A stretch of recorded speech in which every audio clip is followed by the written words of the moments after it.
Sébastien Sor, bonjour. Bonjour. On est aujourd'hui aux Assises de la Normandie et on parle tourisme de mémoire. Vous êtes guide, vous pratiquez le tourisme de mémoire comme activité. Est-ce qu'il y a une différence dans les publics selon leur nationalité ? Alors, la grosse différence qu'il y a selon les nationalités en ce qui concerne le tourisme de mémoire, ça va être une différence d'approche. Pour les Français, quand on va parler de tourisme de mémoire, on va en priorité parler des guerres. Alors, c'est les deux guerres mondiales, plus la guerre de 1870 de ma région, l'Alsace, où là, elle est encore très présente. Mais on va avoir, pour le public français, en plus, une approche plus vaste, où on va avoir une notion de mémoire qui va devenir protéiforme. Alors, on va y accrocher les fortifications de Vauban. On va y accrocher le patrimoine en général. On va y accrocher l'histoire. Ça va devenir un peu quelque chose, un peu un mot fourre-tout, dans lequel on peut un peu tout mettre. Par contre, quand on va chercher dans d'autres nationalités, ça va être différent. Le memory tourism, donc le tourisme de mémoire pour les Américains, concerne absolument tout ce qui peut être du tourisme. Donc ça va être aussi bien l'histoire que le patrimoine, que la nature, que l'ethnologie. On va avoir un peu de tout. Et quand on va aller chez les Allemands, donc outre-Rhin, nos voisins directement, quand on va aller chez les Allemands, la notion de tourisme de mémoire ne peut même pas exister.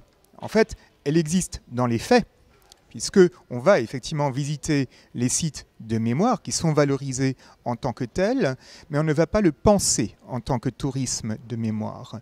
Pour un Allemand, on ne fait pas de tourisme avec ça, c'est-à-dire qu'on ne va pas se promener, visiter ces sites-là pour le plaisir.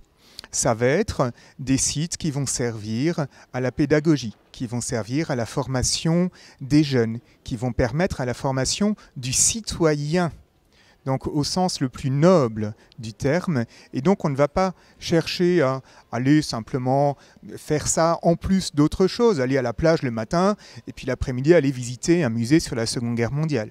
On va vraiment escaliter, aller là dans un but de s'élever soi-même. C'est la notion de tourisme en fait qui n'existe pas. La notion de mémoire, elle est là. Mais voilà, la notion de mémoire existe, mais elle est au niveau des Allemands essentiellement basée sur la période 1933-1990, donc 33-45 le nazisme, et 45-90 en Allemagne de l'Est, ça va être la dictature est-allemande. Quel regard vous portez, vous, en tant que professionnel du tourisme et de l'histoire, sur ce qui se passe en Normandie, sur la Normandie en tant que destination de tourisme de mémoire ? Alors, pour la Normandie est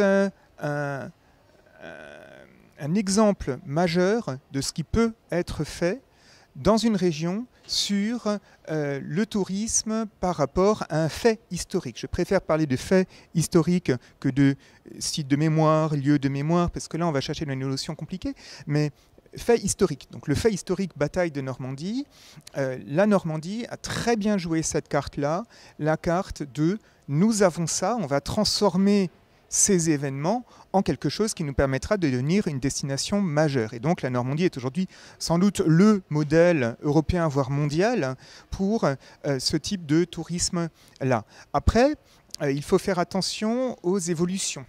Donc actuellement, quand j'emmène des groupes d'Allemands en Normandie, parfois il n'est pas facile de leur expliquer que oui, mais vous voyez des sets de table avec les soldats qui débarquent dessus, vous voyez des boules de Noël avec les soldats qui débarquent sur Omaha Beach.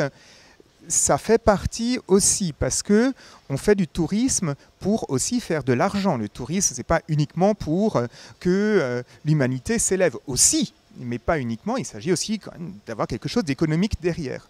Le problème, c'est qu'il faut éviter que l'économique prenne le dessus sur le réellement historique. Et c'est un danger qui guette dans la région ici. Quand on va dans les boutiques à souvenirs, souvent on voit des choses qui sont un peu extrêmes, voire parfois très très choquantes. Donc il faut éviter de glisser dans cet écueil-là, mais ce que j'ai vu aujourd'hui dans la